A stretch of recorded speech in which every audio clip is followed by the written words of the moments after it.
भारतीय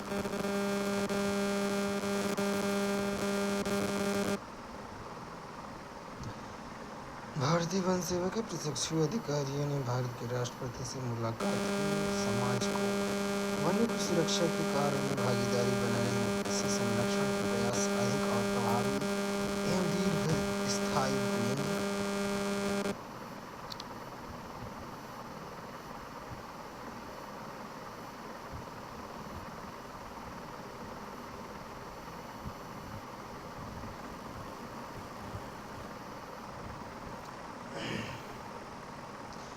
उपराष्ट्रपति ने RSS @ 100 A Century of Service, Unity and Sacrifices पुस्तक का विमोचन किया। RSS ने पिछले एक सदी में सेवा, एकता, राष्ट्रीय चेतना के आदर्शों को मजबूत किया है।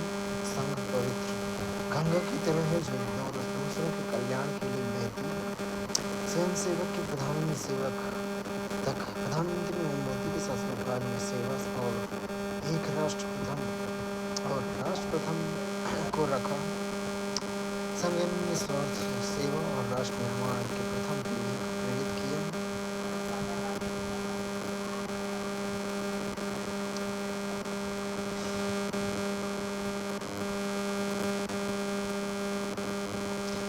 प्रधानमंत्री चंडीगढ़ में स्वास्थ्य सेवा, शिक्षा, सड़क, बुनियादी ढांचे बुनियादी जुड़ी विकास परियोजनाओं के उद्घाटन और शिलान्यास समारोह की झलकियां साझा की।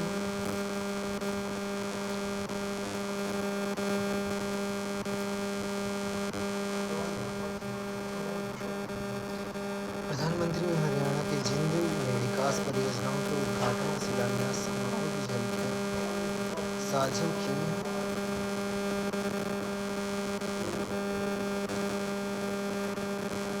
प्रधानमंत्री श्री मोदी ने चंडीगढ़ में स्वास्थ्य सेवा, शिक्षा और सड़क अवसंरचना सहित 4700 करोड़ से अधिक की विभिन्न विकास परियोजनाओं की आधारशिला रखी और उन्हें राष्ट्र को समर्पित किया। चंडीगढ़ में आज स्वास्थ्य सेवा, शिक्षा, कनेक्टिविटी और उल्लेखनीय वृद्धि देखने को मिल रही है।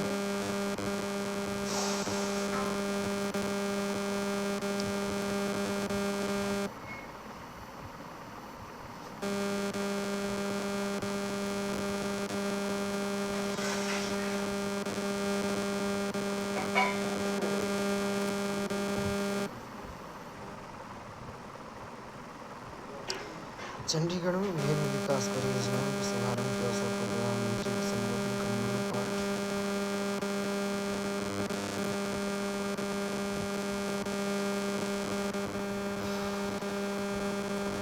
हरियाणा के जिंद में कई विकास परियोजनाओं के उद्घाटन के अवसर पर प्रधानमंत्री को संबोधन करने में पाठ।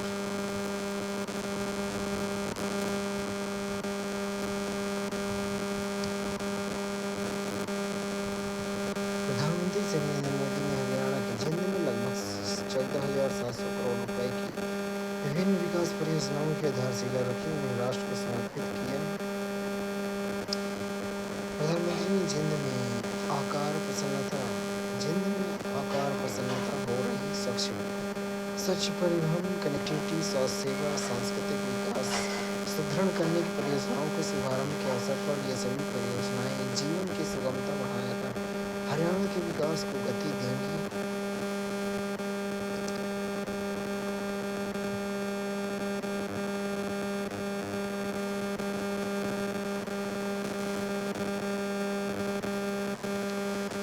प्रधानमंत्री ने संस्कृत सुभाषित साझा करते हुए प्रत्येक लक्ष्य की प्राप्ति में समर्पण और दृढ़ प्रयास के महत्व पर बल दिया। प्रधानमंत्री ने भारत की पहली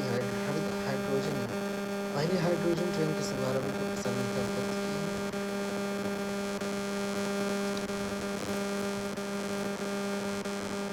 केंद्रीय मंत्री राममोहन नायडू ने दमन के नमो एयरपोर्ट से पहली उड़ान की हरी झंडी दिखाई। एयरलाइंस एयर ने दमन को सीधे दिल्ली से जोड़ा है। केंद्रीय नागरिक उड्डयन मंत्री श्री राममोहन नायडू किंजरापू तथा दादर नगर हवेली एवं दमन दीव के प्रशासन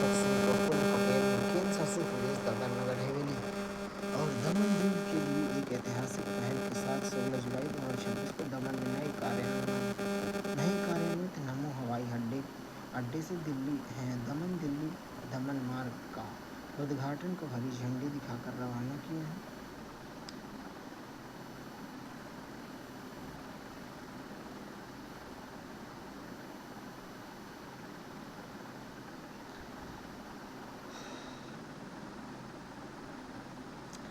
केंद्रीय वाणिज्य उद्योग मंत्री श्री पीयूष गोयल ने भारत फिनलैंड साझेदारी को सुदृढ़ करने हेतु फिनलैंड की अग्रणी प्रौद्योगिकी और औद्योगिक कंपनियों के साथ बैठक की।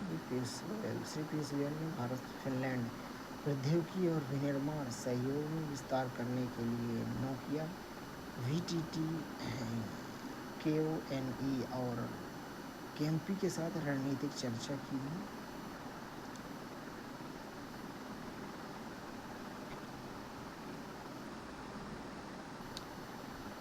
आर्थिक सलाहकार कार्यालय 2022-23 को आधार वर्ष मानते हुए मुख्य आर्थिक श्रृंखला के संशोधित सूचकांक जारी करेगा। संशोधित ICI विज्ञप्ति ने जून 2026 के लिए अंतिम सूचकांक और अप्रैल 2023 से मई 2026 तक पिछली श्रृंखला शामिल होगी।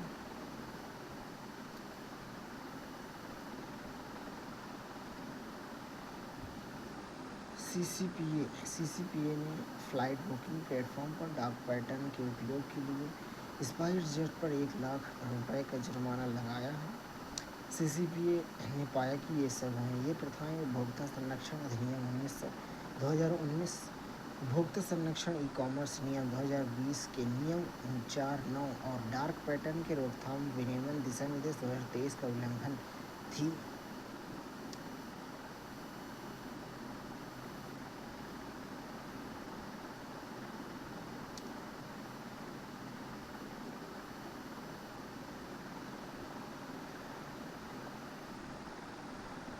IICA के national conference on responsible business conduct NCRBC 2026 का चौथा संस्करण नई दिल्ली में आयोजित NCRBC 2026 के उद्घाटन सत्र में ESG के नेतृत्व वाले जिम्मेदार व्यवहार को विकसित भारत के मार्ग पर भारत की आर्थिक प्रतिस्पर्धा के चालक के रूप में स्थापित करने का आह्वान है। नई दिल्ली में IICA के national conference on responsible business conduct 2026 के चौथे संस्करण का आयोजन किया गया। विकसित भारत के लिए ESG आधारित बदलाव विषय वाले 2 दिवसीय सम्मेलन का आयोजन इंडियन इंस्टीट्यूट ऑफ अफेयर्स के स्कूल ऑफ एनवायरनमेंट ने किया। IICA भारत की कॉर्पोरेट कार्य मंत्रालय का स्वायत्त संस्थान है। नेशनल फाइनेंस रिपोर्टिंग अथॉरिटी के अध्यक्ष श्री नितिन गुप्ता ने अपने विशेष संबोधन में कहा कि जिम्मेदार कारोबार व्यवहार में भारत के विजन और प्रतिस्पर्धी कंपनियों, भरोसेमंद बाजारों, समावेशी विकास और पर्यावरण की स्थिरता को बढ़ावा देने के लिए आवश्यक है।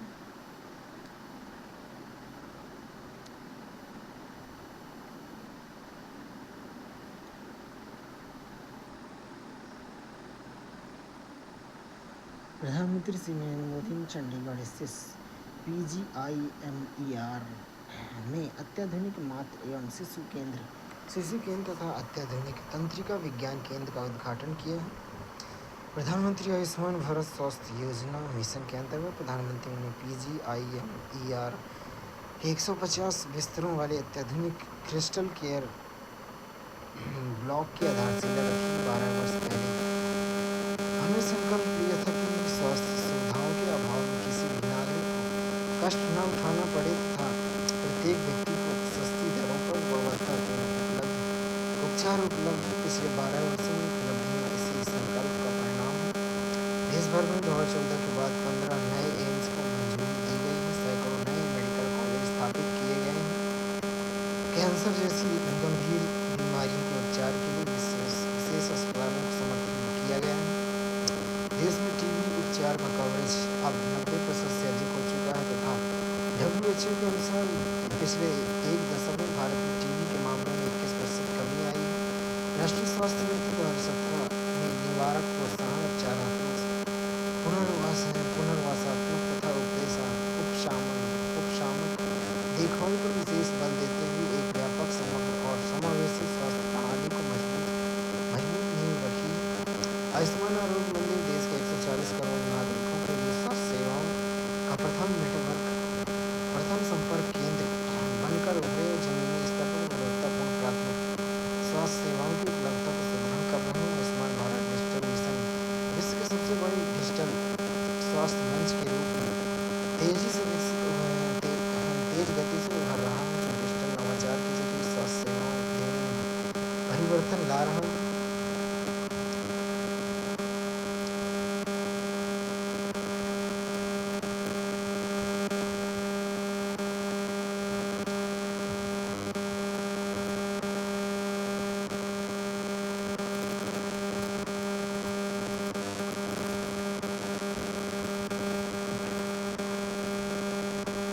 NHA की राष्ट्रीय समीक्षा बैठक चिंतन शिविर में केंद्र सरकार और राज्यों ने आयुष्मान भारत PMJAY और ABDM के अगले चरण का रोडमैप तैयार किया।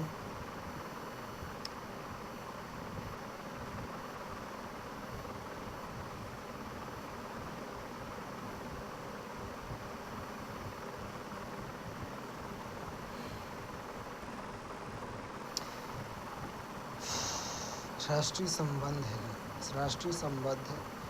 एवं स्वास्थ्य सेवा आयोग ने संबद्ध स्वास्थ्य शिक्षा बेहतर बनाने के लिए मेडिकल लेबोरेटरी तकनीकी में डिप्लोमा युक्त पाठ्यक्रम जारी किए। पाठ्यक्रम शैक्षिक सत्र 2026-27 के आरंभ 2027-28 के लिए अनिवार्य लागू होगा। अगले 5 वर्षों में 1 लाख अतिरिक्त संबद्ध और स्वास्थ्य सेवा पेशेवर तैयार करने की पहल केंद्रीय बजट 2026-27 की परिकल्पना अनुरूप है।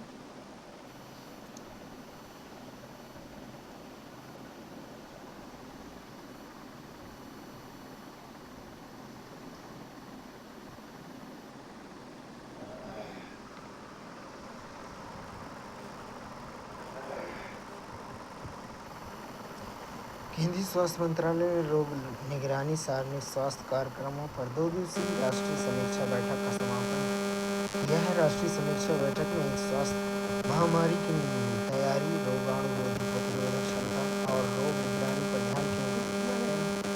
सभी 36 राज्यों और केंद्रशासित प्रदेशों ने प्रमुख प्रदर्शक संकेतक KPI ढांचा अपनाया है। केंद्र और राज्य जन स्वास्थ्य कार्यक्रमों को मजबूत करने के लिए मासिक प्रदर्शन समीक्षा करने के लिए प्रतिबद्ध है।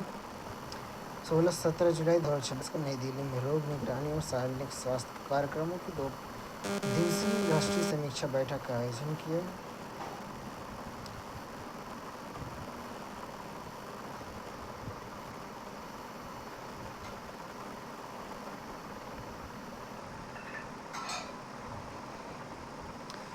जनगणना 2027 के प्रथम चरण के तहत तमिलनाडु, त्रिपुरा में स्वघोषणा शुरू, सेल्फ एन्यूमरेशन। केरल, नागालैंड की मकान सूचीकरण और मकानों की गणना का क्षेत्रीय कार्य जारी। 29 राज्यों संघराज्य क्षेत्रों में प्रथम चरण का कार्य सफलतापूर्वक पूर्ण हुआ। जनगणना 2027 पहली बार डिजिटल माध्यम का उपयोग करते हुए की जा रही आंकड़ों का संकलन समर्पित मोबाइल एप्लीकेशन के माध्यम से किया जा रहा है और पारंपरिक घर घर जाकर गणना की व्यवस्था भी यथावत रखी गई है। जनगणना अधिनियम 1948 के अंतर्गत एकत्र की गई सभी सूचनाएं पूर्णतः गोपनीय रखी जाती हैं और इसका उपयोग केवल सांख्यिकी विश्लेषण एवं विकास परियोजनाओं के लिए किया जाता है। जनगणना 2027 के प्रथम चरण के अंतर्गत मानक सूचीकरण और मकानों की गणना HLO के लिए स्वगणना की सुविधा तमिलनाडु, त्रिपुरा में प्रारंभ हो गई है।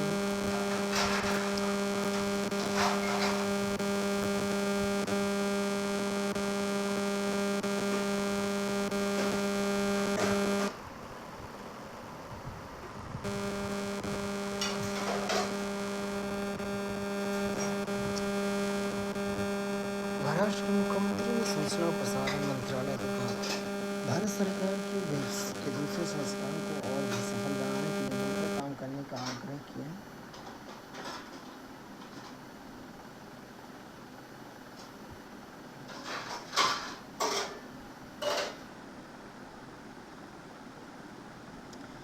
डिजिटल शासन द्वारा श्रमिक संघों को सशक्तिकरण, समाधान पोर्टल 2.0, जागरूकता सत्र।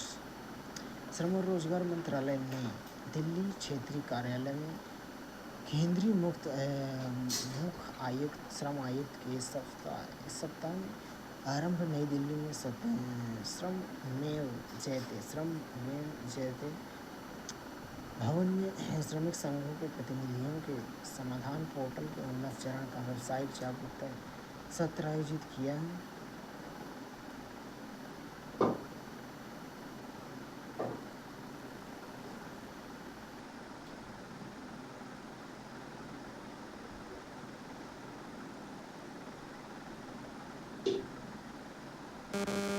श्रमिक कल्याण में तेजी। हिमाचल प्रदेश में बागा में अल्ट्राटेक सीमेंट की संविदा किसानों को समझौता सुनिश्चित करने के लिए श्रम आयुक्त ने कदम उठाया। समझौते में 284 संविदा समितियों को 5 वर्षों में 15 करोड़ रुपए की लाभ होगा।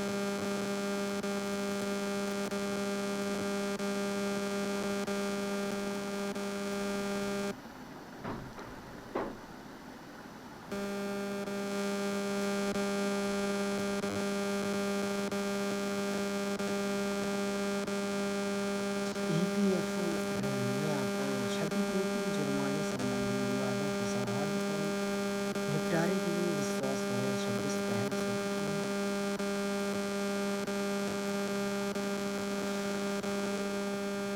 केंद्र सरकार के श्रम एवं रोजगार मंत्रालय के अधीन कर्मचारी भविष्य निधि संगठन ने विश्वास 2026 नामक एक मुफ्त विवाद समाधान पहल शुरू की, जिसका उद्देश्य कर्मचारी भविष्य निधि एवं विविध प्रावधान अधिनियम 1952 की धारा 14 और सामाजिक सुरक्षा संहिता 2020 की धारा 128 के तहत क्षतिपूर्ति जुर्माना लगाने संबंधी विवादों का सौहार्दपूर्ण निपटारा करना है।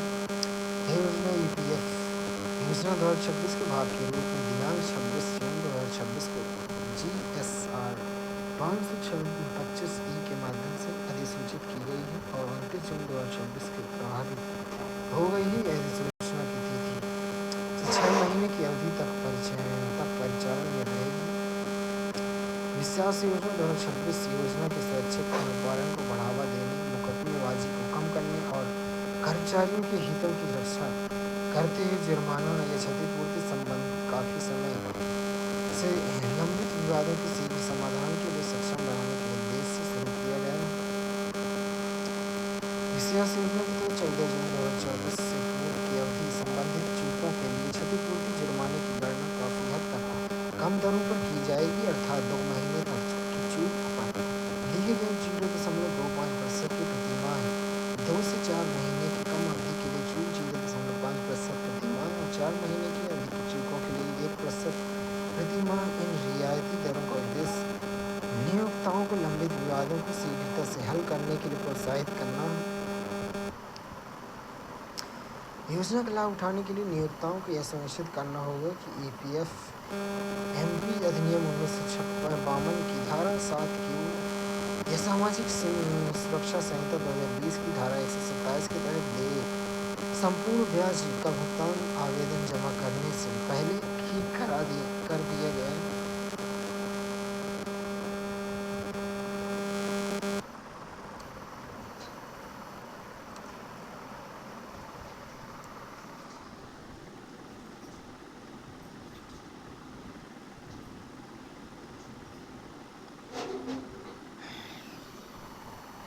महाराष्ट्र विधानसभा ने नेवा अधिनियम को लागू करने की दिशा में कदम उठाया। डिजिटल इंडिया कार्यक्रम के तहत प्रधानमंत्री नरेंद्र मोदी एक राष्ट्र एक एप्लीकेशन के विजन को साकार करने की दिशा में एक महत्वपूर्ण कदम उठाते हैं। महाराष्ट्र मंत्रिमंडल राष्ट्रीय ई विधान एप्लीकेशन नेवा को अपनाने की प्रतिबद्धता व्यक्त की है। 16 जुलाई 2026 को मुंबई विधानसभा भवन में एक बैठक आयोजित की गई।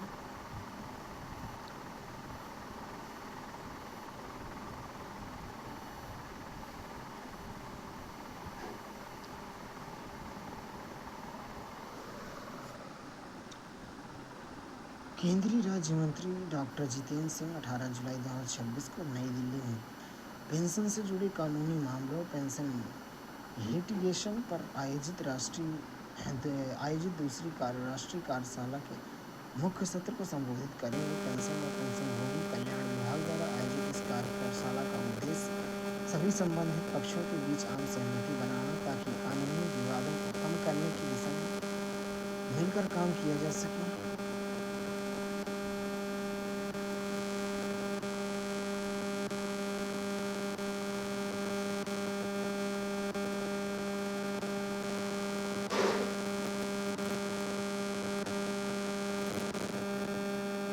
भारत टैक्स 2026 में लखपति दीदियों को ग्रामीण उद्यम, पारंपरिक शिल्प और बाजार क्षमता का प्रदर्शन किया है। ग्रामीण विकास मंत्रालय दीनदयाल अंत्योदय योजना राष्ट्रीय ग्रामीण आजीविका मिशन के माध्यम से आज भारत टैक्स 2026 में अपनी भागीदारी समाप्त की। वस्त्र मंत्रालय की सचिव श्री नीलम समीर राव, ग्रामीण विकास मंत्रालय के अपर सचिव KT अनिल कुमार,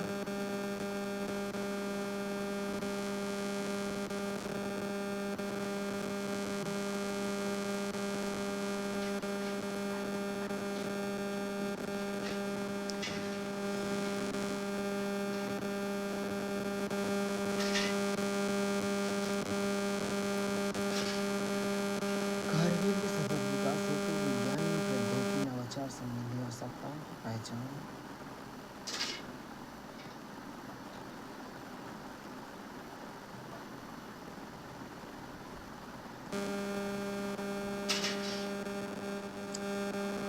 चुंबकीय वृक्ष अवधारणा शोधकर्ताओं को कारण सूर्य के बाहरी वायुमंडल में छिपे प्रवाह को उजागर करने में मदद करती है। शोधकर्ताओं ने सूर्य की सतह और उनकी ऊपरी परतों के बीच एक छिपे हुए संबंध का खुलासा किया है। इसके साथ पृथ्वी पर उपग्रहों, संचार प्रणालियों, नौवहन नेटवर्क और यहाँ तक कि बिजली ग्रिड को भी प्रभावित करते अंतरिक्ष मौसम को समझने के लिए नए आयाम जुड़े हैं। कई वर्षों से वैज्ञानिकों को यह पता चला है कि सूर्य में गर्म गैस प्लाज्मा एक धीमा लेकिन स्थिर प्रवाह है। भूमध्य रेखा से ध्रुवों की ओर बढ़ता है। ये मेरिडियनल प्रवाह के नाम के रूप में गति के रूप में जाना जाता है, जो एक विशाल कन्वेयर बेल्ट की तरह काम करती है। सूर्य की चुंबकीय क्षेत्रों की उसकी सतह पर स्थानांतरित करने में मदद करती है। सूर्य के 11 वर्षीय सौर चक्र को नियंत्रित करने में महत्वपूर्ण भूमिका निभाती है।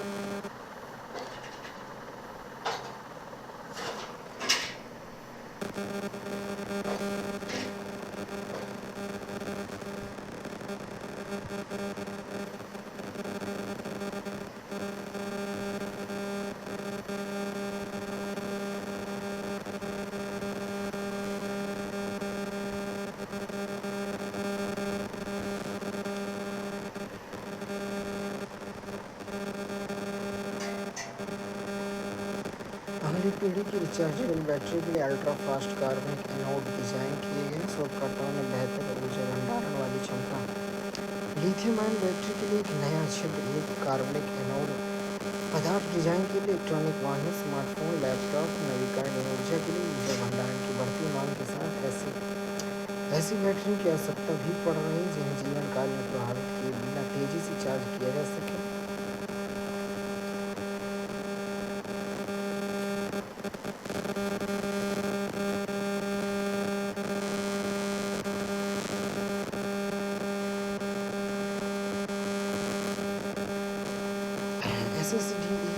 पूर्वोत्तर क्षेत्र में युवाओं के लिए प्रशिक्षण के अवसर बढ़ाने के लिए PMNAPC के तहत विशेष कार्यक्रम का विस्तार किया है। कौशल विकास और जनता मंत्रालय ने पूर्वोत्तर क्षेत्र में गुणवत्ता प्रशिक्षण के अवसर पर विस्तार करने, युवाओं को रोजगार क्षमता को मजबूत करने की अपनी प्रतिबद्धता को सुदृढ़ करते हुए प्रधानमंत्री राष्ट्रीय प्रशिक्षुता प्रोत्साहन योजना के अंतर्गत वित्त वर्ष 2026-27 के लिए पूर्वोत्तर में प्रशिक्षुता को बढ़ावा देने हेतु विशेष कार्यक्रम के विस्तार का शुभारंभ किया है।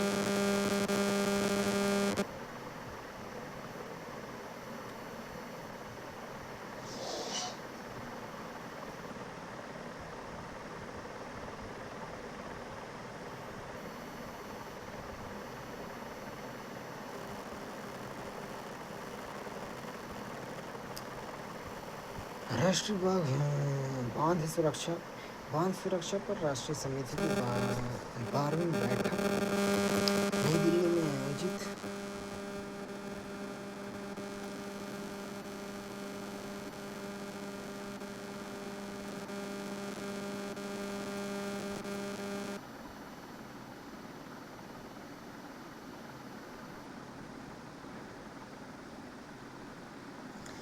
आदर्श ग्राम योजना के माध्यम से 47.59 लाख से अधिक नागरिक लाभान्वित। 16,789 गाँव आदर्श ग्राम घोषित किए गए।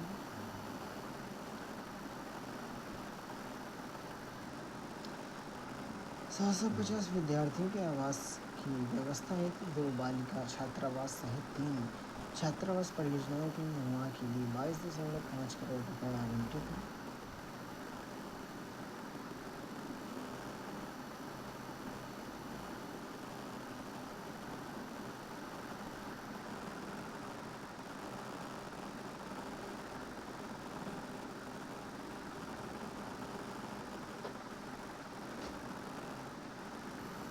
भारत टेक्स 2026 अभूतपूर्व व्यावसायिक सफलता और लोगों की भागीदारी उपस्थिति दर्ज की गई है। इसमें भारत में विश्व के अग्रणी वस्त्र स्रोत और नवाचार केंद्र के रूप में स्थापित किया है।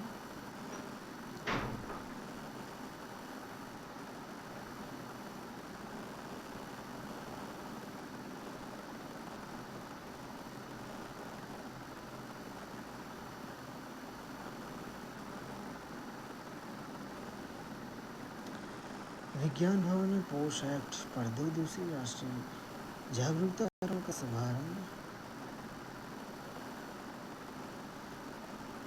कार्यस्थल पर महिलाओं के यौन उत्पीड़न रोकथाम निवारण अधिनियम 2013 पर राष्ट्रीय महिला आयोग 2 दिवसीय राष्ट्रीय जागरूकता कार्यक्रम का नई दिल्ली में विज्ञान भवन में शुभारंभ हुआ।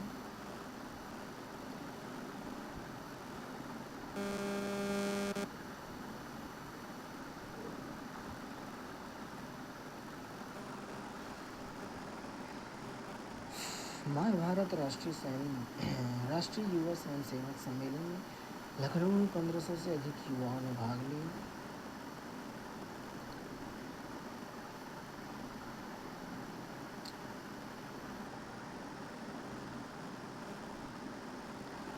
सरकार ने राष्ट्रीय डोपिंग रोधी अधिनियम 2022 और राष्ट्रीय डोपिंग रोधी संशोधन अधिनियम 2025 को लागू करके डोपिंग रोधी व्यवस्था को मजबूत किया है। इससे एथलीटों की सुरक्षा बेहतर होती है और यह अंतर्राष्ट्रीय डोपिंग रोधी मानकों के अनुरूप है।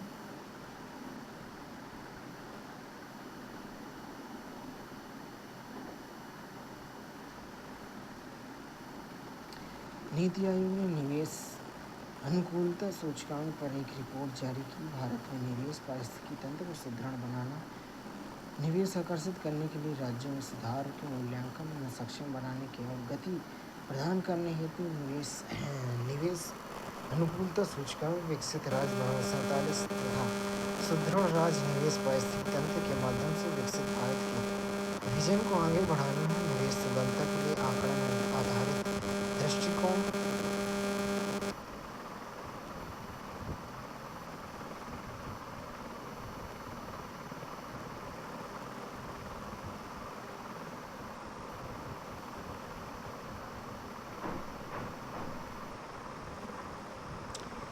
संघ लोक सेवा आयोग ने जून 2026 में दौरान भर्ती परिणाम घोषित किए हैं।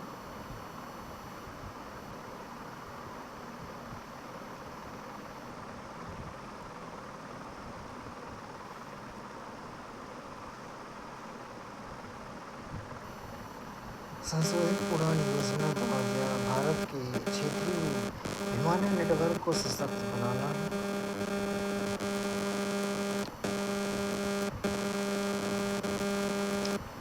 अक्टूबर 2016 में क्षेत्रीय संपर्क योजना RCS उड़ान उड़े देश का आम नागरिक शुरू की गई। 2014 में यहाँ देश में 74 परिचालन हवाई अड्डे थे। 15 जुलाई 2026 तक उनकी संख्या 165 हो गई।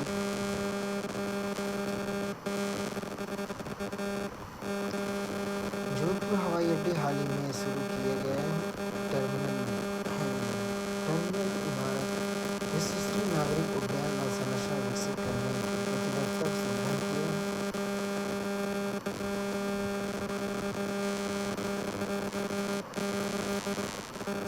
चौथी उड़ान योजना में एरोड्रोमों का विकास, शंघाई हवाई अड्डों का विकास किया जाएगा।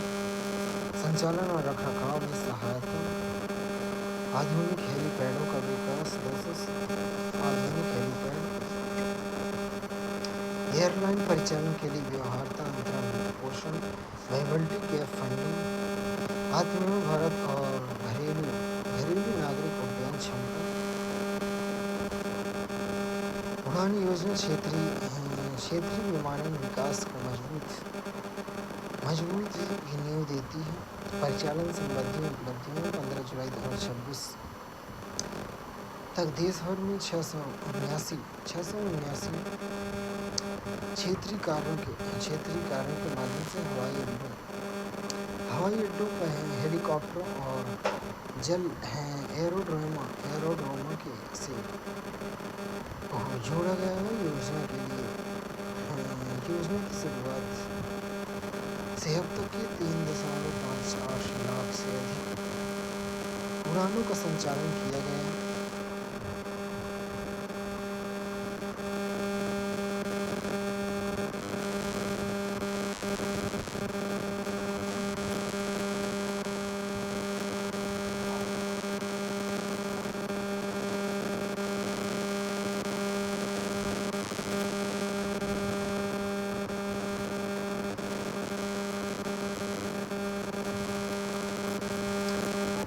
NHRC भारत में हरियाणा की